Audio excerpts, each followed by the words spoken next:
আসসালামু আলাইকুম। কথা বলবো কিভাবে প্রেজেন্ট ইনডিফিনিট টেন্সকে আমরা সহজে আইডেন্টিফাই করতে পারি এবং আমরা দেখব কোন কোন অড একটা সেন্টেন্সে থাকলে আমরা মনে করবো এটা প্রেজেন্ট ইনডিফিনিট টেন্স। হ্যাঁ, সেক্ষেত্রে আমাদের একটা টেকনিক ইউজ করে সেই টেকনিক দিয়ে আমরা এই প্রেজেন্ট ইনডিফিনিট টেন্সের যে অডগুলো থাকবে সেই অডগুলোকে মনে রাখবো। হ্যাঁ, যেমন দেখা যায় এখানে আমি লিখেছি সেন্টেন্সে always, often, how often, very often, never, occasionally, usually, generally, frequently, regularly, every plus time অর্থাৎ every day, every week, every morning, sometimes, হ্যাঁ, ইটিসি থাকলে প্রেজেন্ট ইনডিফিনিট টেন্স অর্থাৎ প্রেজেন্ট ইনডিফিনিট টেন্স যেটা সেটাই হচ্ছে সিম্পল টেন্স। হ্যাঁ, অর্থাৎ present indefinite টেন্সের অপর নাম সিম্পল টেন্স। সেক্ষেত্রে আমরা দেখবো যে মনে রাখার যে কৌশলটা, আওয়ার গার্ডেন্স। হ্যাঁ, আওয়ার গার্ডেন্স দ্বারা আমি কি বুঝিয়েছি?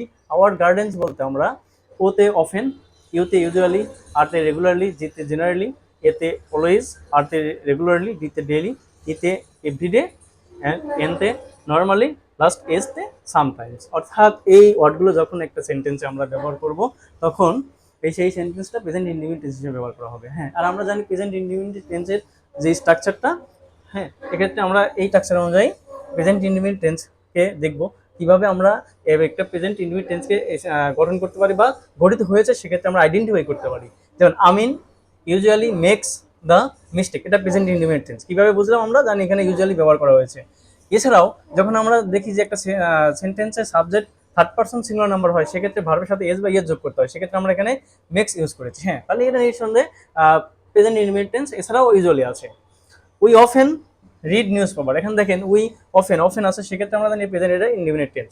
আর আমরা জানি যে যদি সাবজেক্ট ফার্স্ট পারসন হয় সেক্ষেত্রে ভার্বের সাথে এস বা ইয়েস যোগ করতে হয় না, এখানে যেহেতু উই আছে সেক্ষেত্রে আমাদের এখানে রিডের সাথে এস যোগ করিনি। হ্যাঁ, এরপরে 3 নম্বর সেন্টেন্সটা আমরা দেখি I always remember the holidays I spent in your home.